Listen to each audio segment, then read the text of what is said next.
Di situ Ibnu Taimiyah menjelaskan orang yang bertahlil sebanyak 70.000 kali itu sampai itu bermanfaat terhadap mayit, bro. Gimana Anda ini? Pendapat ulamanya Anda sendiri, Anda ini gagal paham. Ya mungkin saja Anda tidak punya kitabnya, atau Anda punya kitabnya cuma tidak bisa baca. Bismillahirrahmanirrahim. Assalamualaikum warahmatullahi wabarakatuh. Alhamdulillah, wassalatu wassalamu ala rasulillah wa ala alihi wa sahbihi wa mawala, amma ba'du. Sahabat-sahabat Aswaja yang kami hormati, ini ada lagi dari bayi tabung Wahabi yang mengomentari video saya di mana saya membahas bahwa Ibnu Taimiyah dan Ibnu Qayyim ini ternyata marketing bid'ah. Kenapa saya katakan seperti itu? Karena orang-orang Wahabi ini memvonis atau menuduh orang yang mengerjakan tahlilan, orang yang mentransfer pahala bacaan terhadap mayit, dan orang yang mengerjakan talqin mayit setelah dikubur itu dianggap sebagai ahlu bid'ah yang sesat. Tetapi mereka itu tidak ada yang mengatakan sesat terhadap Ibnu Qayyim dan gurunya Ibnu Taimiyah. Padahal jelas di dalam kitabnya Ibnu Taimiyah Majmu' Fatawa dan Fatawa Kubronya itu menjelaskan bahwa tahlilan 70.000 kali yang mana Ibnu Taimiyah ini memfatwakan dalam kitabnya yang bernama Fatawa Kubro dan Majmu' Fatawa, beliau menjelaskan bahwa orang yang bertahlil 70.000 kali banyaknya kemudian dihadiahkan terhadap orang yang telah meninggal dunia, maka itu bermanfaat. Nah, tahlilan 70.000 kali ini di Aswajah dikenal dengan sebutan fida atau dengan ataqah sughra. Selanjutnya Ibnu Qayyim al-Jauziyah, muridnya Ibnu Taimiyah, ini menjelaskan bahwa talqin mayit setelah mayit ini dikubur kemudian dibacakan talqin, maka ini bermanfaat terhadap orang yang telah meninggal dunia itu. Juga Ibnu Qayyim dan gurunya ini sama-sama berpendapat bahwa pahala bacaan orang yang masih hidup jika diberikan terhadap orang yang telah meninggal dunia ini sampai. Saya mengatakan, kenapa orang-orang Wahabi ini hanya menuduh orang-orang Aswaja yang melakukan talqin, yang melakukan tahlilan, yang mengirimkan bacaan Fatihah, bacaan Al-Quran terhadap mayit. Ini hanya orang-orang Aswaja yang disebut ahli bid'ah sesat. Sementara marketingnya orang yang berfatwa ini tidak dianggap ahli bid'ah. Padahal kesesatannya lebih sesat orang yang berfatwa. Jelaskan hadisnya Rasulullah, saya menjelaskan seperti itu. Man da'a ila dhalalatin kana alaihi minal ismi mislu asami man tabi'ahu la yanqusu dzalika min asamihim syai'a. Orang yang mengajak terhadap kesesatan, maka dosanya sama dengan orang yang melakukan kesesatan, tidak dikurangi sedikit pun, sama 100%.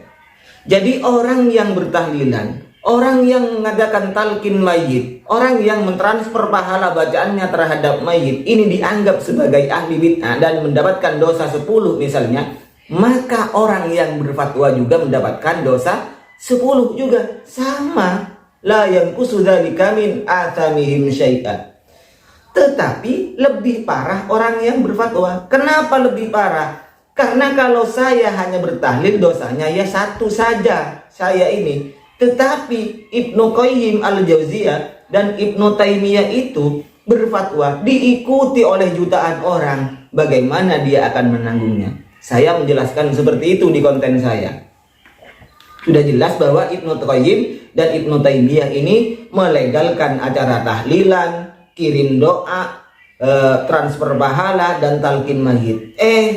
Ada Al-Kucluki Al-Wahabi ini yang komentar, namanya RB Sel Lura Agung.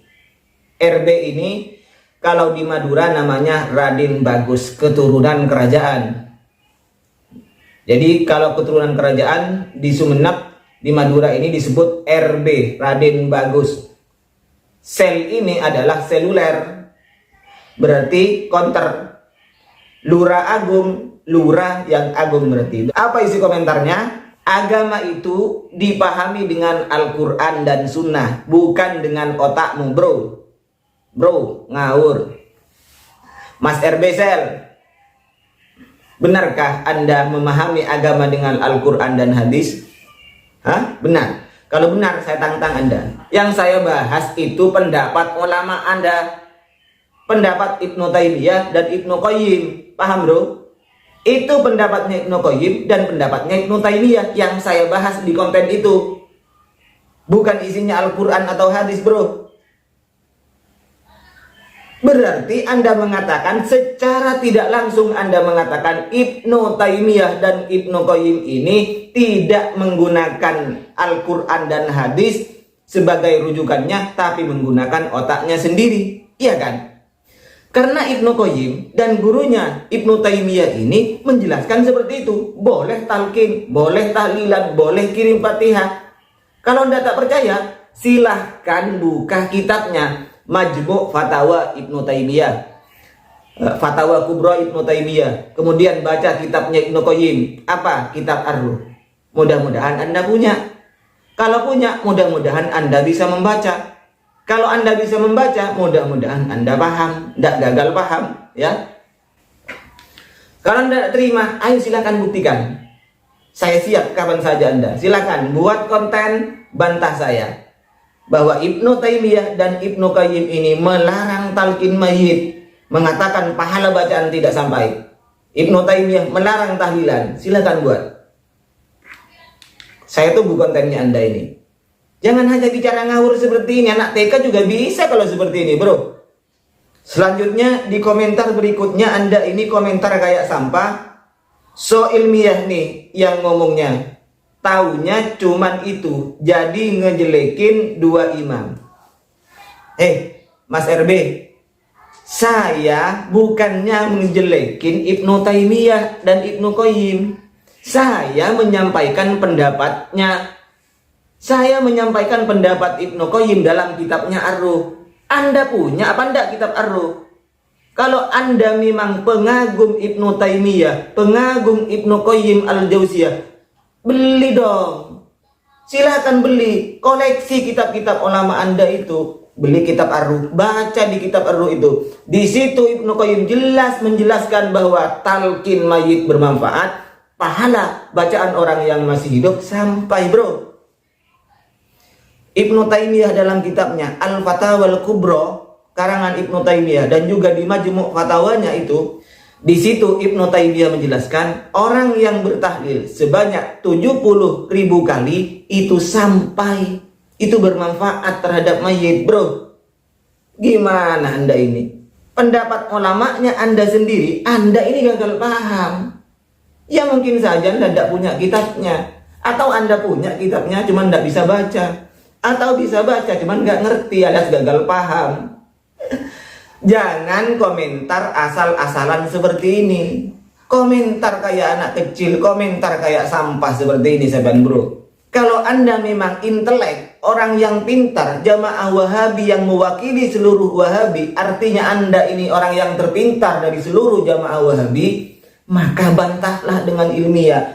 Silakan, ini referensinya. Bohong Anda, bilang begitu ke saya. Anda bohong. Padahal Ibnu Qayyim ini di kitabnya gitunya. Silahkan jelaskan. Itu kan lebih enak. Komentar kayak sampah kamu ini. Baik, demikian untuk Mas Bro RB Sel Lurah Agung ini. Mudah-mudahan Mas Bro Lurah Agung ini punya kitabnya dan mengerti cara bacanya. Silahkan pahami, setelah itu jawab konten saya ini. Saya tunggu, bro. Kalau Anda memang orang yang berilmu, orang yang punya kecerdasan otaknya, orang yang intelek di seluruh kalangan jamaah Wahabi, saya tunggu konten Anda untuk membantah pernyataan saya ini. Baik, mohon maaf sebelumnya ya. Wa akhiran minni, assalamualaikum warahmatullahi wabarakatuh.